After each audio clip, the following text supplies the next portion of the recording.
Encore de la Via de l'Espoir, c'est parti avec cette grande édition vespérale. À la une de cette édition, le vice-premier ministre, ministre de la Défense nationale et ancien combattant, vient de regagner la ville province de Kinshasa après avoir effectué une mission à découvrir dans cette édition des nouvelles. Par contre, à Biakato, la paisible population traverse une vie pénible suite à la hausse des prix des denrées alimentaires. Les causes vous serez développées dans ces radiojournaux. Cependant, les professionnels des CRE de la province de l'Ituri se disent moins satisfaits après l'observation des mois écoulés. Ils sont menacés d'entrer à grève sèche. Plus de détails dans cette édition des nouvelles. Tels sont les titres choisis parmi tant d'autres qui font l'ossature de cette grande édition vespérale. Bienvenue à tous au détail. Après la province de l'Ituri, le vice-premier ministre de la Défense et national et ancien combattant s'est envolé ce jeudi dans la province de Kinshasa, capitale de notre pays. Guy Kabombo, arrivé mardi dernier à Bunia dans le cadre de sa tournée de réanimation des forces armées de la République démocratique du Congo. Le gouverneur militaire Luboya Johnny Kachama a salué le sens d'ouverture et d'écouter les numéros 1 de la défense nationale et ancien combattant en espérant que ces échanges vont aboutir à des actions qui vont améliorer la situation sécuritaire et humanitaire de l'Ituri. Je vous propose de l'écouter au micro de la RCM Bunia. Oui, d'abord, premièrement, vous savez que vient d'être nommé comme vice-premier ministre à la Défense. Et deux, nous sommes en opération. Et selon, n'est-ce pas, les textes, c'est lui notre chef. Et donc, il est descendu sur terrain pour inspecter tout ce que nous sommes en train de faire. Il a voulu voir lui-même de visu, parler aux militaires. Et en plus, aussi, il a amené aussi le Parlement, quelques députés nationaux, pour qu'ensemble, ils puissent voir le travail que nous sommes en train de faire ici à Ituri. Et puis aussi écouter la population. Et je crois que cela a été fait. Les insuffisances, ça c'est militaire. Hein. Nous avons des limites, c'est vrai, nous avons des limites parce qu'il y a des choses qui manquent encore. Et donc, lui, en tant que chef, nous avons donné le rapport. Voilà, il va répondre, il va l'amener au niveau du président de la République, le commandant suprême, et il va donner une réponse adéquate. Je peux vous dire qu'il est surpris, hein. Ça je peux vous dire. Il est surpris par rapport à ce que lui entend à Kinshasa et ce qu'il a vu. Et c'est comme ça qu'il est venu, même avec les députés. Il est vraiment Tchomia et de Kassigny. Les deux, les représentants étaient là, ils ont parlé. Nous avons fait une réunion élargie là-bas, comité local élargi, là-bas, sur place. Donc, est-ce qu'il pouvait parler à tout ce monde-là, à faire toute la population, meeting? Non, ça, il ne peut pas faire. Vous savez que nous sommes en état de siège. Donc, il a parlé au comité élargi, le comité local élargi. Mais vous savez très bien que notre problème, c'est toujours plus d'éléments. Ça, vous le savez. Vous êtes iturien, vous savez où on est, où on n'est pas. Pendant ce temps, la jeunesse estudiantine exprime sa déception pour n'avoir pas échangé avec ses membres du gouvernement. Certains étudiants de l'université de Bunia regrettent que les ministres qui devraient aller visiter les sites universitaires de Terre n'a pas pu y être. Ils sont ici dans ces vox pop réalisés par Joseph Kisuki. Je suis déçu de ce comportement, je ne peux pas dire de VPM, mais de celui qui a fait les programmes. Si je dis celui qui a fait les programmes, je m'attaque au gouvernement provincial. Parce qu'on a vu le programme a été signé par le protocole de temps du gouverneur de la province. Et j'ai compris qu'il y a une déconsidération du côté de la jeunesse estudiantine. Le VPM était venu, nous on n'était même pas là. Mais on était surpris par un programme. Et nous on doit se préparer pour aller accueillir le VPM à l'université de Bunia, donc site tiers à construction. Mais arrivé là-bas sur le terrain, on s'est mobilisé, on a fait des sensibilisations. Bien même nous sommes dans une période de blocus, mais on a tout abandonné pour aller accueillir quand même l'autorité. Mais arrivé sur le terrain, avec nos autorités académiques, je précise bien, monsieur le recteur était présent, le secrétaire général administratif était présent et les autres autorités académiques. Mais on a vu le cortège de VPM passer au niveau de 32e région militaire, proche de l'institution. Mais on était surpris de voir que le protocole d'État va communiquer que le VPM est vraiment appelé à Kinshasa. Là, c'est quoi ça? C'est la déconsidération. C'est un mécontentement pour nous. On avait voulu accueillir le ministre avec toute joie. Malheureusement, peut-être que c'est le gouvernement provincial qui a fait ça. Oui. Parce que lorsque nous étions là sur le terrain, On a voulu parler avec le ministre, on n'a pas voulu même que le ministre puisse descendre de son véhicule. On a voulu que le ministre puisse partir. Les étudiants ont envie de leur donner leurs avis concernant l'état de siège, mais sauf que les autorités n'aiment pas qu'on s'exprime. Aujourd'hui, on a sensibilisé les étudiants. On a pris le temps de ces étudiants. Certains ont laissé les cours parce qu'ils savaient que les ministres allaient être là. Mais le ministre n'est pas venu. Bon, pourquoi alors il a préféré mettre les programmes des étudiants dans son agenda? Il ne fallait pas les mettre s'il savait qu'ils n'allaient pas venir. Nous, on est déçus. Pendant ce temps, de l'autre côté, la hausse des prix des denrées alimentaires sur les marchés, inaccessibilité aux habitats d'accéder aux champs et pas d'abri pour les familles déplacées, pas d'accès à l'école pour certains enfants venus des zones touchées par l'insécurité des hommes armés. Madame, ici, voilà les conséquences de l'instabilité sécuritaire qui se faut remarquer ces derniers jours à Biakato, chef-lieu de la chefferie de Babilaba Bombi, après auprès de 75 km au sud de Mambasa sur la RN 44 territoire de Mambasa. C'est ce qu'a rapporté ces jours les défenseurs des droits de l'homme Ramsey Malikidogo.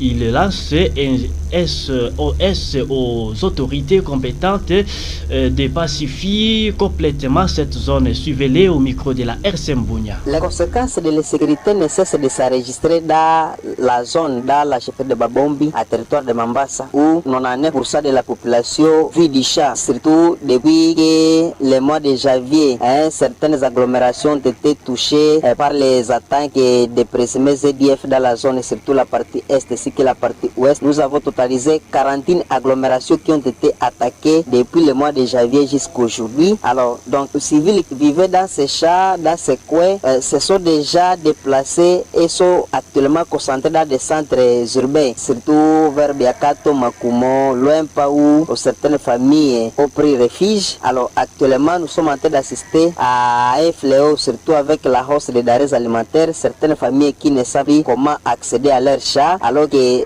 ces familles vivaient de l'agriculture. Alors la vie est devenue trop chère actuellement. Nous commençons déjà à assister à certaines lamentations. Les familles d'accueil commencent déjà à se plaindre et ils ne sont pas aussi à mesure de subvenir aux besoins de ces derniers. Alors nous demandons vraiment à surtout le gouvernement ainsi que les humanitaires de pouvoir assister ces familles déplacées. Donc certains enfants ne sont pas encore inscrits et ils n'ont plus droit à l'éducation, alors que l'éducation c'est un droit pour tout le monde.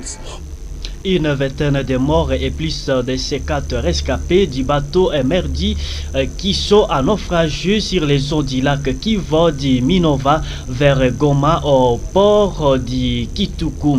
Le jeudi 30 octobre 2024, cet accord est bilan provisoire de l'incident malheureux qui venait d'être enregistré la matinée de ce jeudi. Les bateaux Merdi quittaient Minova vers la ville touristique où plus de 300 passagers étaient à bord et des marchandises.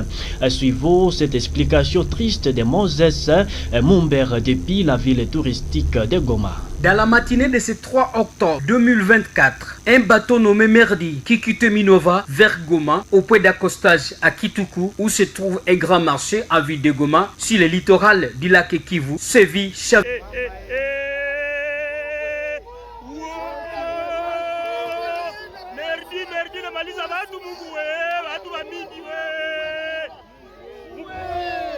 Watu wanaisha Mungu wa mingi sana Merdi. Wote Mungu we.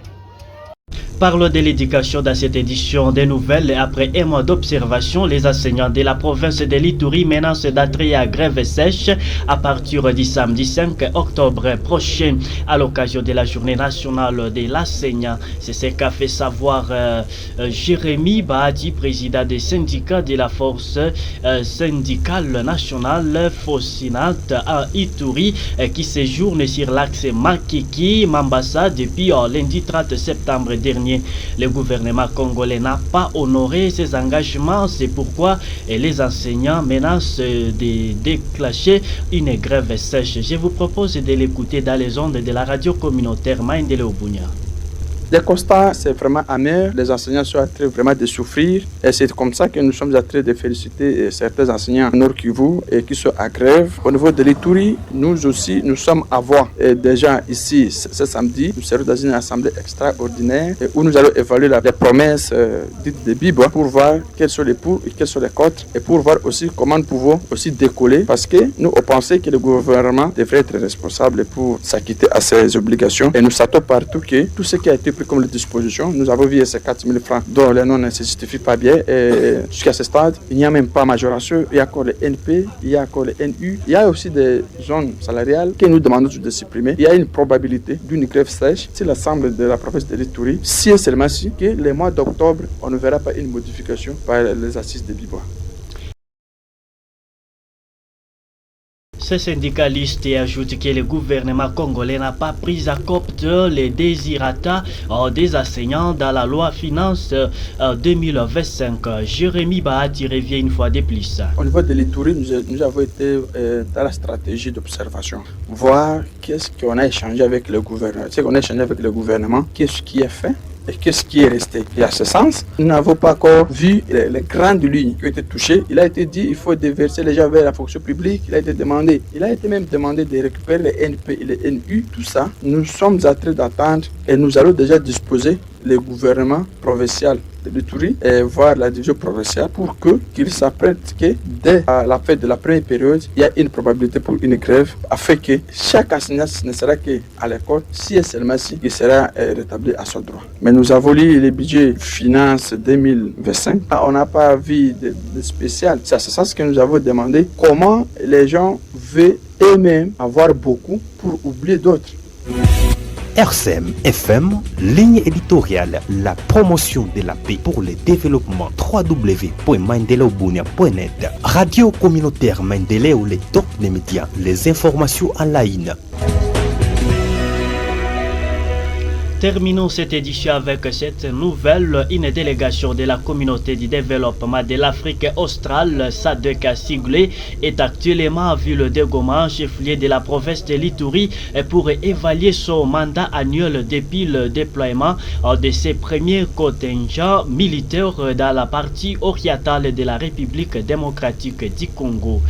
Détail Elias Kassereka. Dans une interview accordée à la presse à l'issue de sa rencontre avec le vice-gouverneur de la province, le chef d'état-major et responsable de la délégation a déclaré qu'ils sont venus évaluer leur mandat afin d'analyser les avancées et les défis à relever à vie du renouvellement de leur mission. Ils ont notamment examiné les équipements et les effectifs militaires de leur intervention dans la province du Nord Kivu. Nous sommes ici pour évaluer notre mandat afin de déterminer non seulement les progrès réalisés, mais aussi les défis à relever pour notre prochain mandat.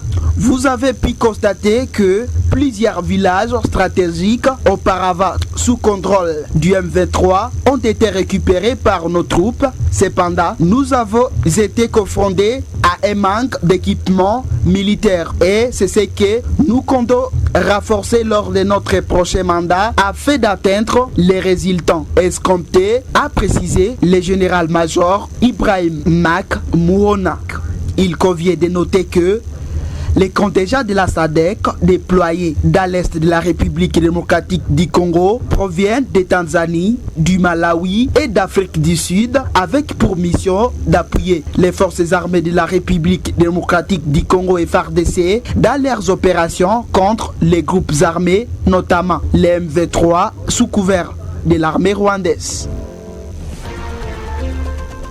C'est la fin de cette grande édition vespérale, mais c'est là qui nous a suivis à court de diffusion. Pas de panique, je vous rappelle les moments forts de cette édition de nouvelles. Le vice-premier ministre, ministre de la Défense nationale et acier combattant vient de regagner la ville province de Kinshasa après avoir effectué une mission.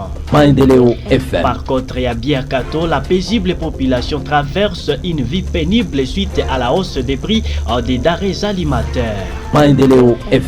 Cependant, les professionnels des cré blanches de la province de l'Ituri se disent moins satisfaits après l'observation des mois écoulés. Ils sont menacés d'entrer à grève une fois. Ça sera bien à partir de samedi. Vous avez les détails dans cette édition des nouvelles. Maendeleo FM. Tels sont les titres qui ont constitué l'ossature de cette grande édition vespérale. J'étais Denis Maki Loné. À sa présentation, la prise de la mise à monde était bien l'œuvre de DJ Joël Casse. Si vous l'avez aimé, dites aussi merci à toute cette équipe rédactionnelle chapeautée par Jospewa Joachim. Ne manquez pas de suivre dans les heures qui suivent cette même édition sur www.maendeleo Bunia TV, mais aussi sur TikTok et pourquoi pas sur Facebook et la radio communautaire Maendeleo Bunia. On se revoit dans nos prochaines éditions.